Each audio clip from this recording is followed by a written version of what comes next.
Give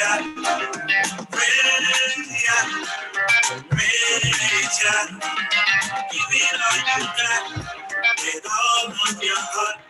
So praise ya, only praise ya, praise ya, praise ya, praise ya, praise ya. Give it all you got, with all of your heart.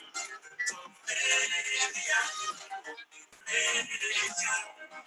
I'm here to tell you, yes, I am. Change the kind of way. Finally, go up there is some better way. Just for my brothers and my Greetings. sisters, you gotta change all your ways. Greetings, my Israelite brothers and sisters, heirs, joint heirs, adopted, grafted, natural, spiritual. I hope that this video finds you all well. Yes, I'm on a Monday night. Let me tell you why I came on tonight. Is because I think all week long with this very important lesson, um, I'm going to be doing these little 15, 20-minute nuggets at nighttime, in the evening time hours. And the reason why I wanted to do it is because there's many that understand why I have to do what I have to do, because this is a season that people think that it's a season to be jolly. Well, I'm here to educate, I'm here to provide information, and that's exactly what we're going to be doing with these little nuggets. I titled this one, Constantine the Great Had a Secret. Constantine the Great had a secret. So if you can hear me okay, give me a thumbs up, and I'm going to proceed with this information that I'm going to share with you just for a few minutes to borrow some of your time here. How you doing, Laughter? Glad to see that you're here with us. If you can hear me okay, if my volume is okay, give me a thumbs up or a hand clap or something so that I know that all is well. Okay. Uh, and thank you for the like. We're going to be sharing some information, not long, about 15 to 20 minutes. Thank you very much. Supermodel, how you doing? In fact, I came on this time thinking that I want to make it where Supermodel, in case she does tune in from the West Coast, and that's sincerely, that's what I thought about, whether or not it was too late. And I looked at the time and I said, Supermodel, and there's another lady out in San Bernardino, California. You all are 3 hours behind us. So I want to leave this with you. Constantine the Great had a secret, and I want to go into that just for a few minutes, because let me tell you why I'm doing this. When you're dealing with paganism and when you're dealing with information like this, you have to bring out historical data so you can share with other people. Okay. And unless you're able to do that on an academic level, people who are in Romish Christianity, they won't appreciate. You can't just talk off the top of your head. You have to come out with information that are credible sources when you do stuff like that. So that being said, I'm going to go in and share some information with you regarding Constantine the Great, who had a great secret. Now, before I can do that, the first thing that I have to do is bring out who was Constantine the Great. That's what we have to do. Who is this individual? What is he known for? What is some of the things that he can be uh, uh, uh, going down and to be notarized as? So I'm going to go into just a little small section into Wikipedia, and then we're going to talk about the secret that he had. But before we do that, we have to let's go over to Wikipedia so we can see who we are all talking about. The individual I'm talking about is Constantine the Great. Now I'm going to zoom in on this so we can actually see this individual and what he is, what he stood for. Okay, so let's go into this real quick. Number one, Constantine the Great. He was an ancient Greek, also known as Constantine. He was a Roman emperor. Now, he started his rule in 306 for 31 years. That was all the way to 337 AD. Okay, so let's go into a little information about him before we get into what his secret was. Now, number one, some people say that Constantine the Great was a Christian. Well, you're going to learn that he did not convert to Christianity until he was on his deathbed. Okay, he may have had some good intentions, but this is the way it was. Now, I want to go ahead and bring this out. Um, his mother was Greek. His father became uh, Caesar, the deputy emperor in the West. Constantine was sent east, where he rose through the ranks to become a military tribune under emperors. Okay, so that's who he was. He was there. He raised to the rank of Augustus, and that's why they call him Augustus. He rose to the rank of Augustus. Let me show you what an Augustus is. And Augustus was an ancient Roman title given as both name and title to Gaius Octavius, Rome's first emperor. On his deathbed, it became an official title of his successor. So that's why they had one in the Bible called Augustus Caesar. Okay, so that was a title. Now, Constantine, let's skip down here. Um, as emperor, Constantine enacted administrative, financial, social, military reforms to strengthen the empire. Okay, that's what his job was. He wanted to strengthen the empire. Now, listen what they note about him. They say he was the first Roman emperor to convert to Christianity. But listen to what they say. Although he lived much of his life as a pagan, okay? But when did he become a Christian? He joined the Christian faith on his deathbed. So when you see a lot of people saying, well, you know, Constantine was a Christian, Constantine was really dabbing between the two. That's what he was doing. He was a person that dabbed between Christianity and paganism. That's what he did. So Constantine, what we want to learn about him is he was the emperor. He was confused. He had a dab of Christianity, like everybody. They always find Jesus on their deathbed.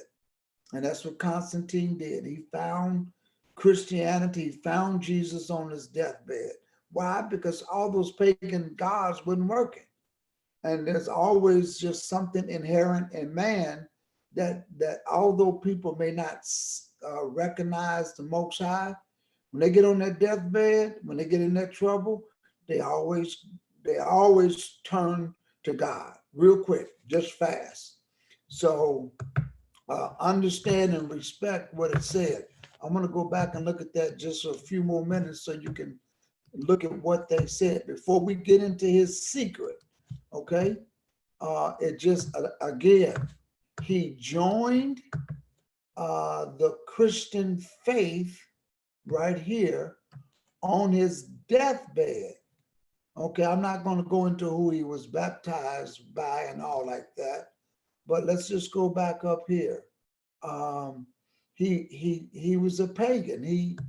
He celebrated the pagan gods. Okay, um, he started in 306. For 31 years he was the emperor. Okay, let me go back down here um, so we can learn a little bit more about him. I'm not going to bring in the fact that he brought in the gold coin and all like that. None of that's really important to what we consider uh, as important. But right here, Constantine was the first, he was the first Roman emperor to convert to Christianity. Okay? But listen to this. Although he lived much of his life as a pagan, that's how he lived most of his life. But they say he's the first emperor to convert to Christianity. When did he do it? When did he convert to Christianity? He joined the Christian faith on his deathbed. So that's not a true Christian. I mean, um, it's just not. So let's find out what his secret was. Because, see, one thing about when you get into the faith, history and those around you would document your faults. And Constantine had a secret. So let's find out what his secret was, because that's what I titled this. Constantine the Great had a secret. So let's find out what that secret was that Constantine had. Okay, so let me go over here and we're going to find out what that secret that Constantine had and what it was. Okay, so let's jump over there real quick. I want to jump over here and find out where it's at. Let me get out of here for a second, and we're going to go into Constantine's the secret that Constantine had. All right, here we go. Let's go look at this. Um, I'm going to zoom in on this so everybody can see it. I want to be able to zoom in. This one here won't let me zoom in. So let's see if I can do it a different way. Um, Zoom in. There it goes. Let's do that one more time. Let's zoom in once more so you can see what I'm looking at. Now, here it is. The question they asked was, the Emperor Constantine a true Christian, or was he a secret pagan? So let's read a little bit. Let's read a little bit. I'm going to zoom in some more so we can read this. All right. And we're going to find out a little bit about Constantine that people have documented so we can learn more about it. I'm going to zoom in some more so when we read this, you can see it. Even later, you'll be able to show this to family members, okay? So let's see what it says here. Um, Constantine became emperor and he ruled for 31 years. We learned that already, okay? Um, as the legend says, he understood it as a sign. Um, well, that's talking about the vision that he had of a flaming cross. Um, he took that as a sign from the Christian God asking him to convert. Okay. Um, so let's go down a little bit more. Listen to this. The Christian Emperor of Rome. Now remember, they're giving him this title, but he didn't become converted until he was on his deathbed. But listen to this. In the group of his closest advisors, there were bishops such as Hosius, Lactantius, Eusebius of Caesarea. He appointed a group of converted Christians to high positions in many parts of his empire. Okay? So he's really trying to do something here, but deep inside, he was trying to convert. Maybe he didn't convert, who knows? But as they said, his full conversion came on his deathbed. So listen to this. The bishops were a faithful army of the ruler, but apart from creating some laws, temples, and supporting the growing group of priests, Constantine didn't appear to be much of a Christian.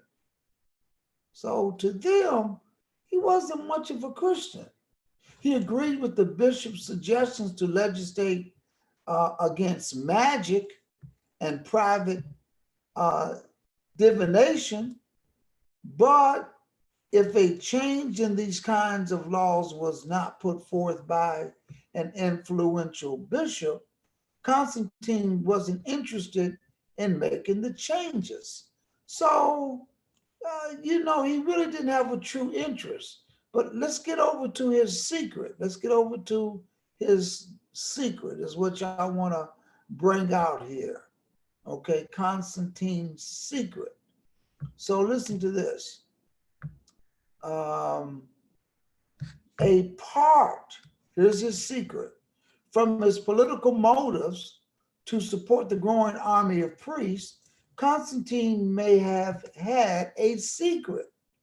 What is more interesting is that it seems that the Bishop of Rome knew about it and supported him in this hidden aspect of his life.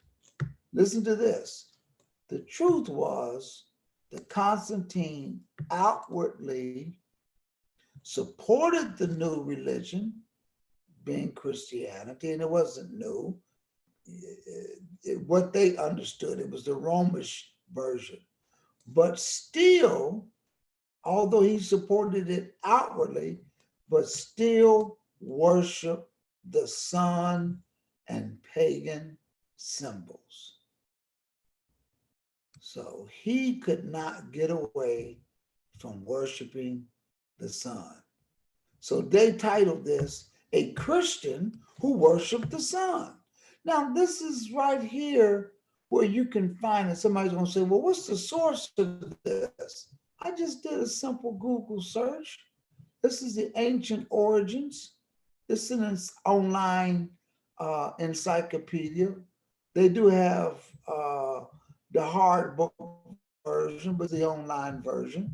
But listen to what they say. A Christian who worshiped the sun. Don't that sound familiar today? Constantine grew up in the court of the emperor Constantine Cluros, who was a Neoplatonist and a devotee of the unconquered sun. His mother, Empress Helena, was a Christian who traveled through the Middle East searching for the key sites connected to Jesus. But according to ancient texts, she identified important places mentioned in the Bible. But young Constantine didn't appear to follow his mother's religious interests. He worshiped the sun or was devoted to Mithraism. Wow. Hence, this brings a lot of clarity as to why there is Sunday worship. Listen to this. After his official conversion to Christianity in 1312, Constantine built his triumphal ark in Rome. It is interesting that it wasn't dedicated to the symbols of Christianity, but to the unconquered sun. Wow.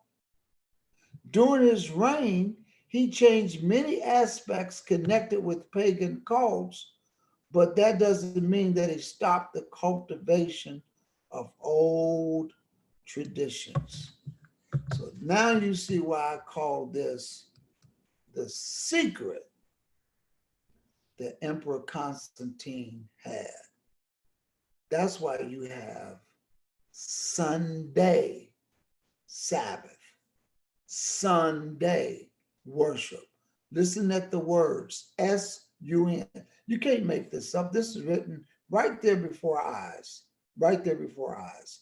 So when we deal with paganism, And I know I'm going to be bringing out Christmas and Easter, but the number one you got to bring out is Sunday. Sunday.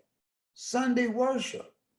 Constantine merged all of this stuff together. He tried to camouflage his big secret was he worshiped the sun. This is interesting. This is real interesting. So I just wanted to leave that with you. I'm gonna jump over in the chat room. Man, we got quite a few over here. Um, some of the things says, good evening, Pastor, from Steve and Tracy. How you all doing, brother and sister Durham? They went with us to um, the Israel of God in Chicago. Greetings and many thanks for the consideration of the time difference. Yes, supermodel. And I'm going to do that a few times more this week.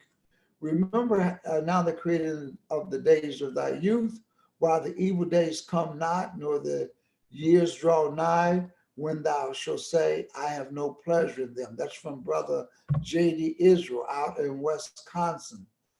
Thank you, Brother JD, for tuning in. Brother Abraham, how you doing? Sister KT, how you doing? Sister Sheila, how are you? So this is going to be important. Constantine the Great had a secret, and the secret was the man loved worshiping Mithraism. He loved worshiping the sun. And although he was trying to be a Christian, he loved that sun worship. He loved that sun worship. This is why he made sure politically, being the emperor, he put his stamp of approval. It was the number one thing that he set up. It's the number one thing he set up. Now, I'm looking into the encyclopedia, which is resources, and you can't make this up. I didn't write this. This is not my history. My history is that King James Version Bible. But this is what is documented by individuals who are around Constantine. Even it says that the Bishop of Rome hid his secret. This man was a sun worshiper. He took the Sabbath through the vehicle of Catholicism and the bishops of Rome. He changed it. They appealed to this man's fetish over the sun, and they brought in sun worship from paganism and brought it into Christianity, so that when you walk behind those doors of those four walls, you could worship the SUN on one corner of the street, go 10 blocks down, and the Christians gave in for survival purposes. So they said, well, we're going to worship the SON. It's amazing. It's right here documented in their books. I didn't write this. This is documented history.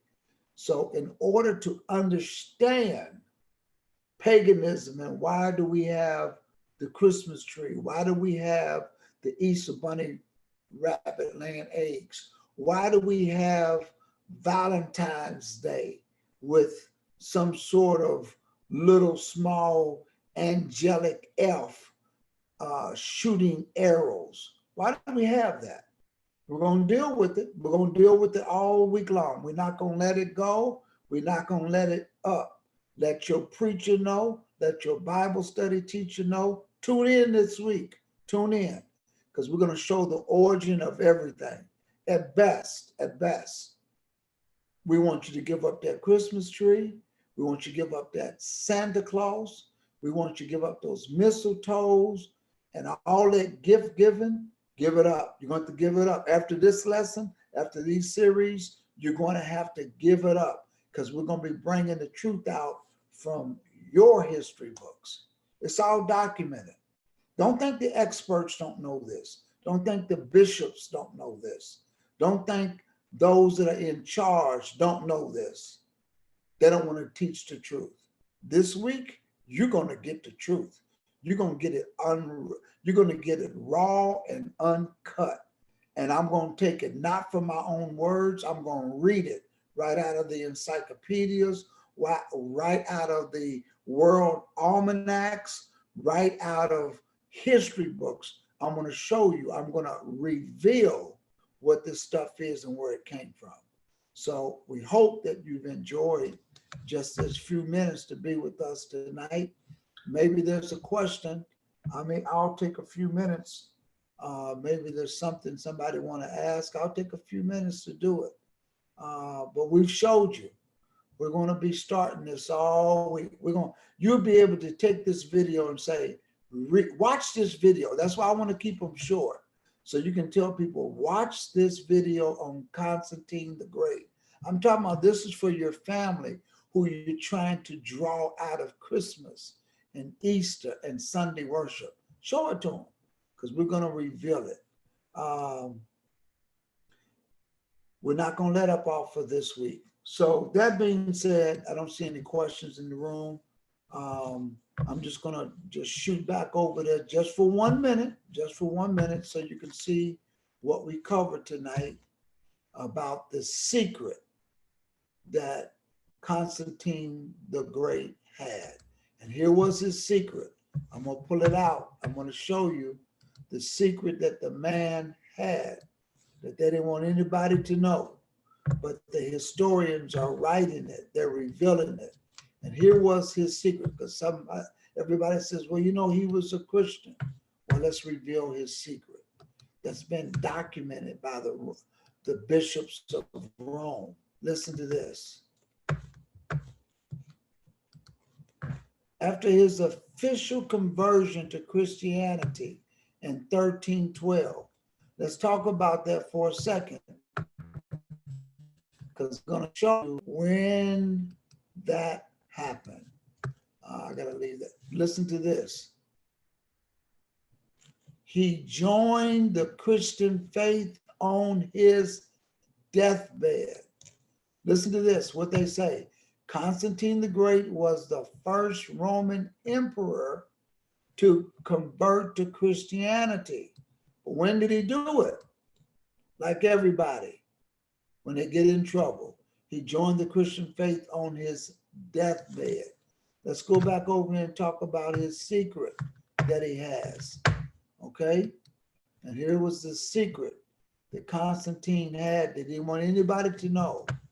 After his official conversion to Christianity in 312, Constantine built his triumphal arch in Rome. It is interesting that it wasn't dedicated to the symbols of Christianity, but to the unconquered sun. Let me read that again. After his official conversion to Christianity in 312, Constantine built his triumphal arch in Rome. It is interesting that it wasn't dedicated to the symbols of Christianity, but to the unconquered sun.